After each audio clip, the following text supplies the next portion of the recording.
अमरावतीच्या फळ बाजारात सध्या आंब्यांचा सुगंध दरवळतोय।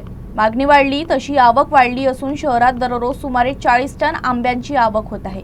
हापूस सोबतच पायरी, दशेरी आणि केशर आंब्यांनाही ग्राहकांची मोठी पसंती मिळत आहे। चवीच्या आंब्यांचे भावही स्थिर आहेत, त्यामुळे ग्राहकांकडून मोठ्या प्रमाणात मागणी आहे। कोकणातून हापूस तसेच पायरी आंबा येत असून कर्नाटक, आंध्र प्रदेशातून दशेरी, बैगनपल्ली आंब्याची मोठ्या प्रमाणात आवक सुरू आहे।